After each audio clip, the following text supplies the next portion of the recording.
Que la gracia de nuestro buen Dios y del Señor Jesucristo sea con cada uno de ustedes en esta ocasión en que nuevamente, por su misericordia, el Señor me permite entrar en contacto, dirigirme a cada uno de ustedes para compartir la palabra de Dios. En esta ocasión hay un tema no fácil de explicar, por cierto, pero que es importante. Es uno de los asuntos doctrinales o temas doctrinales más importantes de todo el Nuevo Testamento. De ahí que le he titulado Las tres formas de Cristo. ¿Podría ser acaso las tres situaciones o los tres estados de Cristo? Pero lo he dejado ahí así, por cuanto la palabra forma aparece aquí en el pasaje que vamos a ocupar como inicio y como base para esta enseñanza. Allí en la carta que el apóstol Pablo escribe a los filipenses, en el capítulo 2, leyendo del versículo 5 al 11, tenemos allí, leyendo en la palabra en el nombre del Padre, del Hijo y del Espíritu Santo, que nos dice de esta manera: haya pues en vosotros ese sentir que hubo también en Cristo Jesús, el cual siendo en forma de Dios, no escatimó el ser igual a Dios como cosa a que aferrarse, sino que se despojó a sí mismo, notemos, se despojó a sí mismo, tomando forma de siervo, hecho semejante a los hombres, y estando en la condición de hombre, se humilló a sí mismo, haciéndose obediente hasta la muerte y muerte de cruz. Por lo cual Dios también le exaltó hasta lo sumo, y le dio un nombre que es sobre todo nombre, para que en el nombre de Jesús se doble toda rodilla de los que están en los cielos y en la tierra y debajo de la tierra, y toda lengua confiese que Jesucristo es el Señor, para gloria de Dios. Notemos allí, subdividiendo el pasaje para encontrar claramente definidas las tres formas de Cristo, encontramos que a partir del versículo 5, ¿sí?, el 5 y 6 nos hablarían de la primera. El 7 y 8 nos hablarían de la segunda. Y el 9, del 9 al 11, nos hablarían de la tercera forma.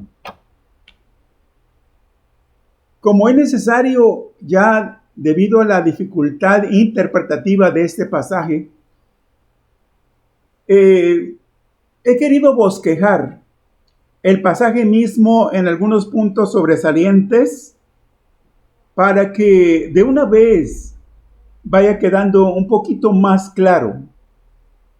Y tenemos entonces que Jesús, lo primero que encontramos ahí es que Jesús, en calidad del verbo de Dios, que estaba con Dios y era Dios, dice el apóstol Juan capítulo 1, versículos 1 y 2, no era un Dios, no, era Dios.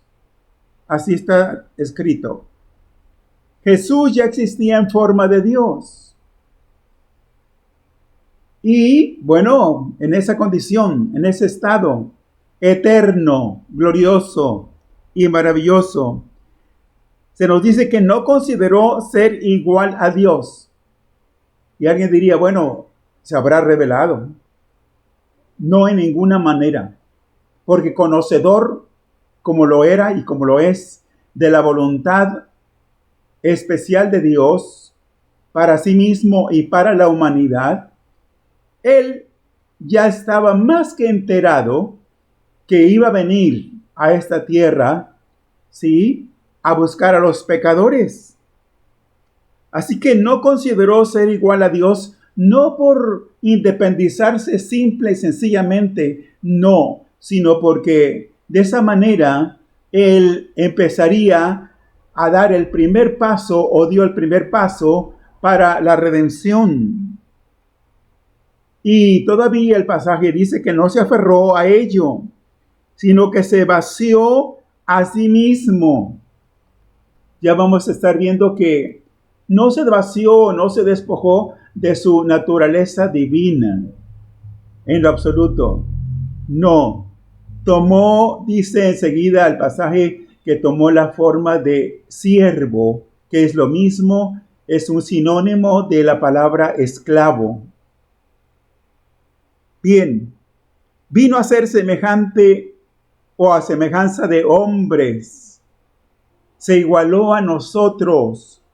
Sí, se empequeñeció a sí mismo, porque sostengo esa palabra empequeñeció, porque estamos hablando en términos infinitos.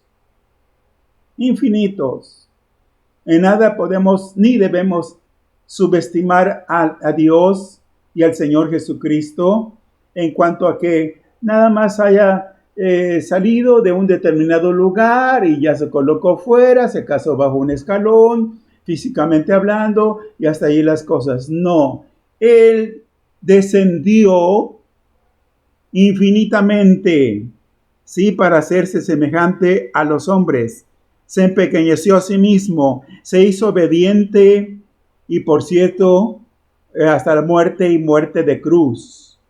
Recordemos que este era el martirio o el suplicio implantado en ese tiempo por el Imperio Romano y que era la muerte más ignominiosa y terrible que pudiera aplicársele a un malhechor o a un delincuente, a un asesino, en este caso a Cristo, sin ser ninguna de esas cosas, el Señor siendo completamente inocente. Así que se hizo obediente hasta la muerte. Murió en la cruz en nuestro lugar. Dios lo glorificó y lo levantó a su posición original. Sí, allí es como vamos en un recorrido así rápido, aunque es infinitamente mucho mayor. Sin embargo, ¿verdad? Para que nos tengamos una idea, para que nuestra mente capte, para que nuestra mente, nuestro entendimiento comprenda, ¿verdad?, lo que Cristo vino a hacer. Sí, y ahora Él es digno, lo que ya vimos, Él es digno de toda adoración, honor y servicio. En el versículo 10 que ya leímos dice, para que en el nombre de Jesús se doble toda rodilla de los que están en los cielos y en la tierra y debajo de la tierra, y toda lengua confiese que Jesucristo es el Señor, para gloria de Dios Padre. Ya el profeta Isaías, en su libro, allí en el capítulo 45, versículo 43, ya había pronunciado hacía más de 700 años acerca de esto.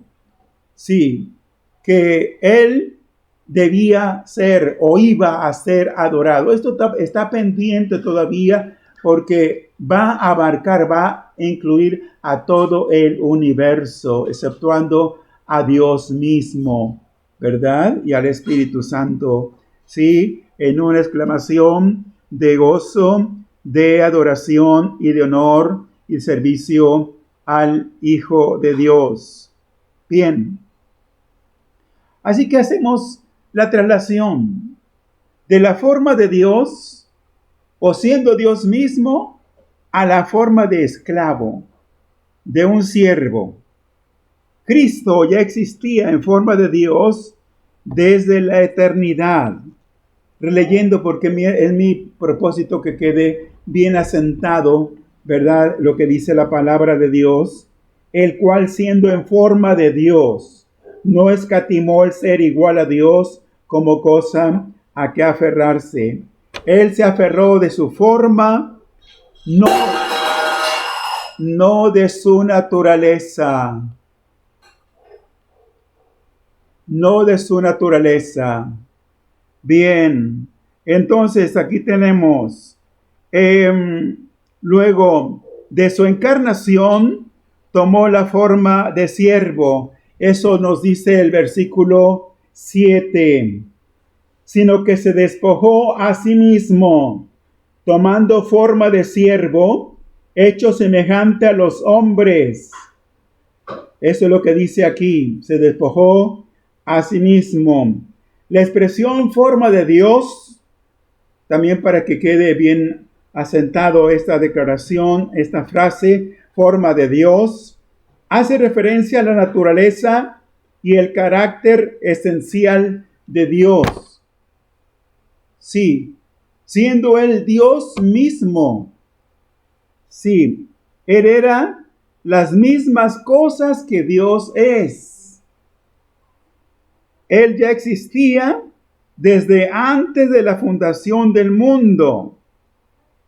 En el Evangelio de Juan, capítulo 17, en lo que parte de lo que se conoce como su oración intercesoria o su oración pontifical, allí en Juan 17:5, dice de esta manera: ahora pues, Padre, glorifícame tú, cerca, al lado tuyo, dice, al lado tuyo, con aquella gloria que tuve contigo antes que el mundo fuese. Él estaba entonces en posesión plena de la verdadera naturaleza de Dios.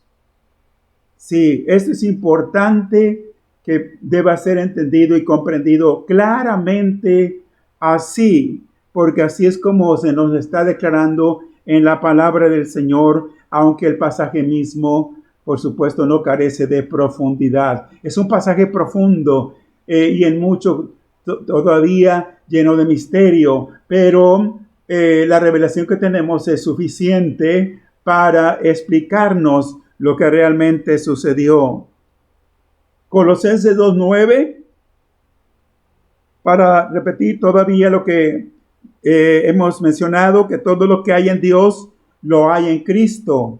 Colosenses 2:9, porque en Él, en Cristo, habita corporalmente, esto ya estando en un estado corpóreo, sí, en un estado físico, sí, en Dios no hay absolutamente nada que no esté en Cristo. Así que el apóstol dice, porque en Él habita corporalmente toda la plenitud de la deidad, o sea, de la divinidad, o de Dios mismo. Bien. Entonces entendemos que en nada es Dios de otra manera que Jesucristo, exceptuando, por si hiciera falta, su apariencia humana o física cuando estuvo aquí en la tierra. Exceptuando eso, sí, en nada es Dios de otra manera que Jesucristo. Por eso le dijo a uno de los discípulos allí en Juan 14, el que me ha visto a mí, ha visto al Padre. ¿Cómo dices tú? Muéstranos al Padre y nos basta. Así que ver a Cristo, escuchar a Cristo, conocer a Cristo es conocer a Dios y viceversa. Conocer a Dios es conocer, de alguna manera, para decirlo así, es conocer a Jesucristo. Él se merece el mismo amor, la misma devoción y adoración, la misma obediencia que Dios. Para algunas personas esto ofrece mucha dificultad. Han puesto delante de sí una barrera, enorme barrera, ¿sí? Viendo a Jesús como un mero humano. Dicen, no es divino. Él no puede ser divino. Es que si fuera divino, pues fuera otro Dios. Y entonces existen tres dioses y es un Dios fenómeno. No es así como lo consideramos, porque viéndolo así sería un triteísmo, ¿sí? Pero no lo consideramos así. Dios es uno manifestado en tres divinas personas. ¿De qué se despojó? Por si hace falta todavía ampliar un poquito allí. ¿De qué se despojó el Señor Jesús? Se despojó de su divinidad, de su majestad, ¿sí? De su majestad, una majestad imponente, asombrosa, impresionante y desde luego soberana. De eso se despojó, de su majestad, de su infinita y gloriosa posición al lado del Padre, al lado, a la derecha de Dios. Era su lugar, allí estaba. Sí, segunda carta a los Corintios, amén, capítulo 8, versículo 9, dice, porque ya conocéis la gracia de nuestro Señor Jesucristo, que por amor a vosotros, notemos, se hizo pobre. Allí está en otros términos, pero son similares, son semejantes, son muy parecidos. ¿Sí?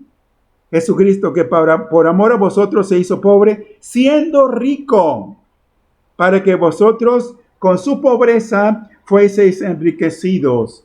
Y esto de manera real, física, literal, se advirtió, se notó, ¿verdad? Cuando de una manera sencillísima, Él vino a nacer en un pesebre, sí, en un lugar sencillo. No nació en un palacio envuelto en pañales de seda, sí, en una habitación lujosa como la de los reyes o príncipes. No, Él vino de una forma humillada, sí. Y todavía tenemos un vislumbre, suficiente yo digo, un vislumbre de la gloria que Él poseía desde la eternidad cuando Él se transfiguró. El caso está registrado tanto en Mateo 17 como en Lucas capítulo 9, versículos 28 al 32. Para corroborar en un momento después, ¿verdad? Esto allí, dos evangelistas al menos dan fe, ¿verdad? De este acontecimiento. De Lucas 9, 28 al 32, el versículo 32, que es el único que voy a leer ahora, dice, Pedro, por cuanto habían subido con Jesús tres de los discípulos, Pedro, Jacobo y Juan. Se entiende que de los más allegados, o visto de otra manera, de los de mayor capacidad en cuanto a entendimiento o discernimiento en cuanto a cuestiones espirituales, o quizás en cuanto a madurez. Pero allí, Pedro el apóstol dice, y Pedro y los que estaban con él estaban rendidos de sueño, mas permaneciendo despiertos, vieron la gloria de Jesús y a los dos varones que estaban con él. Quiero subrayar a propósito, suelo hacer eso, me gusta para remarcar y para que quede bien claro. Lo que dice, vieron la gloria de Jesús en esa transfiguración. Un vislumbre, aunque acompañado de Moisés y de Elías, el Señor, pero ya un vislumbre, al fin y al cabo, un vislumbre glorioso, sí, allí, de la gloria que el Señor Jesús poseía desde siempre, desde la eternidad. Y Pedro, el apóstol, testifica, quiero ir allí a la segunda carta del apóstol Pedro, amén, allí en el capítulo 1, segunda carta del apóstol Pedro, capítulo 1, dice así, versículo 16, porque no os hemos dado a conocer, dice el apóstol, el poder y la venida de nuestro Señor Jesucristo, siguiendo fábulas artificiosas, sino como habiendo visto con nuestros propios ojos su majestad. Versículo 17. Pues cuando él recibió de Dios Padre honra y gloria, le fue enviada desde la magnífica gloria una voz que decía: este es mi Hijo amado, en el cual tengo contentamiento. Sí, o complacencia, dice en esta versión. Tengo complacencia. Bien, ahí está entonces esta importante declaración y testimonio, por cierto, del apóstol Pedro, ¿sí? Y bueno, ¿qué podemos decir? Que durante 30 años o un poco más de su vida mortal, el Señor Jesús apareció sencillamente como un hombre. Así se le conocía y se le veía transitar por diferentes lugares, caminos, aldeas, ciudades, recorriendo, aunque su ministerio lo centró más en la parte de Galilea, la parte norte de Palestina. Sin embargo, desde Judea hasta Galilea, él era visto y conocido y de esa manera, sí, físicamente. Así que durante 30 años o más, él apareció sencillamente como un hombre, sin la majestad imponente de Dios. Se despojó del manto regio de su realeza majestuosa y se vistió las ropas sencillas del esclavo servidor. Así está, y así lo reconocemos. Y los evangelistas dan fe y testimonio de esto mismo. El apóstol Juan, que es el único que registra este evento, cuando el Señor lavó los pies de los discípulos, tanto que el mismo apóstol Pedro se rehusaba, no quería, ¿verdad?, en un arrebato así de orgullo, ¿verdad?, así una dignidad muy, muy humana, dijo: Señor, tú no me lavarás los pies jamás. Sin embargo, ahí lo tenemos. Evangelio de Juan, capítulo 13, versículos 3 al 17.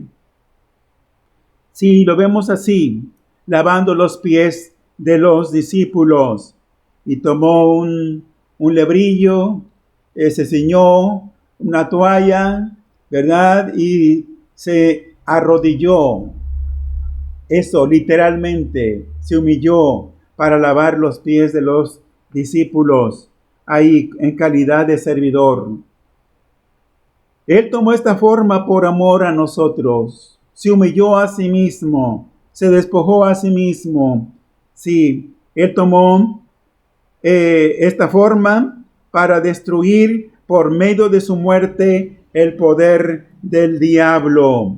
Sí, así está escrito en la misma palabra de Dios. Quiero ir a un pasaje todavía en Hebreos, capítulo 2.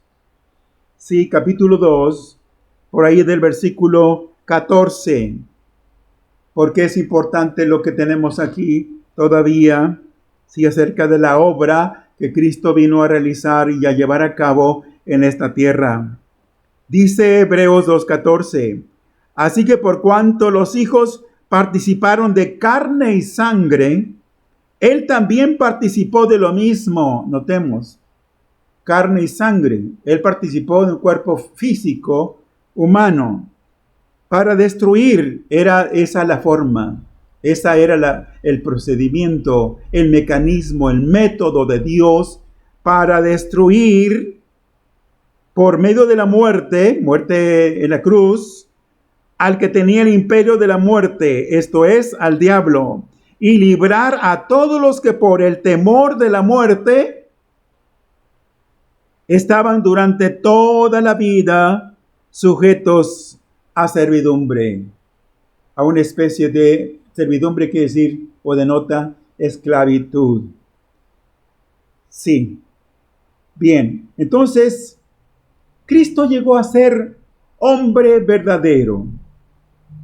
De ahí el título, Hijo del Hombre. Al profeta Ezequiel se le llamó, el Señor le llamaba Hijo de Hombre. Al Señor Jesús se le identificó como el Hijo del Hombre.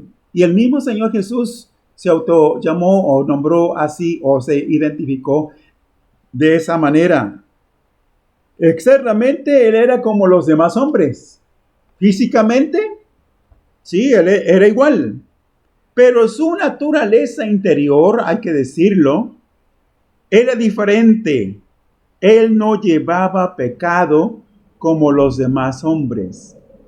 Hay ahí la gran diferencia. La gran diferencia. Cristo compartió todas las debilidades humanas. Él se fatigó, ¿sí? Tuvo sed, tuvo hambre, tuvo necesidad de dormir, ¿sí? De trasladarse de un lugar a otro, caminar. Por cierto, él caminó mucho, transitó mucho, divulgando, predicando el evangelio, enseñando, sanando a las gentes, sí, pero estaba sujeto a esas debilidades humanas, claro, exceptuando el pecado. No había pecado. Él llegó a confrontar, debo decirlo, a algún grupo de sus opositores cuando dijo: ¿quién de ustedes me redarguye de pecado? No había nadie que podía haber señalado nada en contra del Hijo de Dios en razón de lo que a pecado se refiere. Asumió un rol subordinado al Padre. Sí, al grado que llegó a decir: si el Padre, estoy parafraseando esto, si el Padre no me dice qué es lo que debo hacer, yo de mí mismo no haré nada. Una dependencia total. Y otra vez, es donde se ha creado cierta confusión. Y decir, ahí está, veámoslo. Él mismo dijo que no podía hacer nada absolutamente si el Padre no le decía lo que él tenía que hacer. Ya venimos explicando. Eso lo dijo desde su estado humillado, como siervo, como esclavo, en su estado y condición de humano o en su humanidad. Su muerte en la cruz fue dolorosa y humillante. ¿Por qué? Porque así lo exigía. También hay que señalar eso. La justicia divina. Sí, era el costo. La paga del pecado es la muerte. Romanos 6:23. Sí, mas la dádiva de Dios es vida eterna en Jesucristo, Señor nuestro. Pero ya estaba dicho, la paga del pecado es muerte. Alguien tenía que morir por los pecadores y no podía ser otro hombre, pecador igual, semejante, ¿verdad?, a los demás pecadores. No podía ser de esa manera. Tenía que ser una persona justa, limpia, santa, inocente, como nuestro Señor Jesucristo, apartado completamente de los pecadores. Es así como la obra de la redención se llevó a cabo, pagando, por cierto, ese precio, el Hijo de Dios, ¿sí?, para salvarnos a nosotros, especialmente a los que hemos creído, debo decirlo. Bien, la tercera forma que Jesús adoptó. ¿Cuándo ocurrió esto? Si ya hasta hemos subdividido el pasaje, ¿sí? Ya nos hemos referido ahí al pasaje inicial. Sí, las tres formas de Cristo. La tercera forma que Jesús adoptó. Esto ocurrió después de su resurrección. Al tercer día, un domingo muy temprano, para ajustarme a lo que dice la palabra de Dios, cito, un primer día de la semana. Sí, primer día de la semana. Su cuerpo era diferente. El evangelista Marcos, capítulo 16, versículo 12, dice, en una de esas ocasiones en que el Señor apareció a sus discípulos después de su resurrección, dice, pero después apareció en otra forma a ellos que iban de camino yendo al campo. Notemos, he leído de Marcos 16, 12 para los que siguen de alguna manera la lectura o los que están tomando o haciendo alguna anotación. Pero después apareció en otra forma, ya resucitado. Recordemos que el mismo día de la resurrección, Él se apareció a los discípulos, estando ausente Tomás, recordemos. Sí, y Él traspuso el muro, la pared, y se puso en medio de ellos, saludándoles con la salutación clásica, paz a vosotros. Y al siguiente primer día de la semana, lo mismo. Cuando le vieron, ya estaba el Señor en medio. Sí, su apariencia corporal, apariencia física, pero con otra o de otra composición, sí, de otra naturaleza, sí. Entonces, allí, refiriéndome a su cuerpo en particular, sí. ¿Qué quiere decir? Aunque Él también llegó un momento en que comió juntamente con sus discípulos. ¿Sí? ¿Qué quiere decir? Que aún con ese cuerpo resucitado, Él podía, como lo hizo, participar físicamente de los alimentos. Sí. Cuando Jesús se levantó de entre los muertos, de manera simultánea le sucedieron 4 cosas importantes. 4 cosas importantes. Número 1, conservó su apariencia corporal. Y notemos que así ascendió, Hechos 1:11, así ascendió. Este versículo apenas lo citaba yo en otro estudio. Pero citando de Apocalipsis 1:7 dice, y todo ojo le verá. Corporalmente el Señor descenderá. Será visible a todo ojo humano.